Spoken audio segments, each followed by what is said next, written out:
CAD में हम देखेंगे कि हेलिक्स कैसे बनाया जाता है। बहुत सारे हमारे व्यूअर बताए कि हेलिक्स के बारे में एक बार बता दीजिए, तो मैं आपको हेलिक्स के बारे में बताने जा रहा हूं कि कैसे आप उसे 2D में बनाएंगे और कैसे आप उसे 3D में कन्वर्ट करेंगे। तो चलिए आपको दिखाते हैं कि कैसे आप हेलिक्स बनाएंगे। वीडियो अच्छा लगे तो लाइक और सब्सक्राइब ज़रूर कर दीजिए। आइए, हेलिक्स बनाने के लिए सबसे पहला काम, आप HELIX या फिर हेलिक्स टूल पर चले जाइए, इंटर बटन दबा दीजिए। जैसे इंटर बटन दबाएंगे, यहाँ पर कंप्यूटर आपसे कहेगा specify centre point of base बताइए। जैसे ही आप यहाँ पर क्लिक करेंगे, वहाँ पर दो ऑप्शन आएगा, एक रेडियस आएगा और दूसरा डायामीटर आएगा। रेडियस या डायामीटर में से कोई भी एक आप ऑप्शन को उठाइए। मान लीजिए हमारी हेलिक्स का, या दूसरे शब्दों में आप कह सकते हैं स्प्रिंग का जो रेडियस है वो कितना होना चाहिए। मैंने रेडियस दिया, मान लीजिए रेडियस हमने दे दिया 10 रेडियस, और जैसे इंटर बटन दबाएंगे 10 रेडियस का यहाँ पर उसने ले लिया। अब ये कह रहा है कि हमें टॉप का रेडियस बताइए, हेलिक्स के टॉप की रेडियस क्या होनी चाहिए। मैंने फिर से 10 वही टाइप कर दिया, और जैसे मैं इंटर बटन दबाऊंगा वह टॉप में हेलिक्स का 10 रेडियस ले लेगा।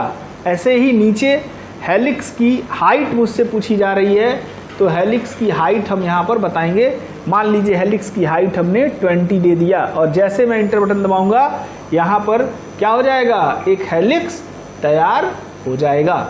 लेकिन चूंकि हमारा जो पेज है यहाँ पर आप देख सकते हैं ये टॉप पे है, इसलिए आपको थोड़ा दिखाई नहीं देगा।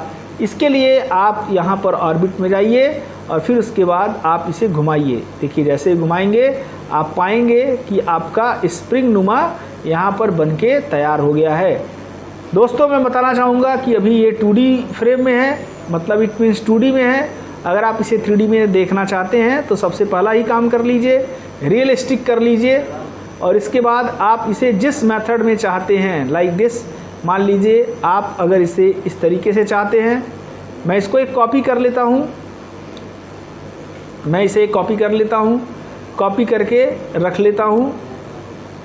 देखिए मैंने इसको कॉपी कर लिया और कॉपी करके इसको एक जगह और रख लेता हूँ, क्योंकि दो बना के दिखाऊंगा।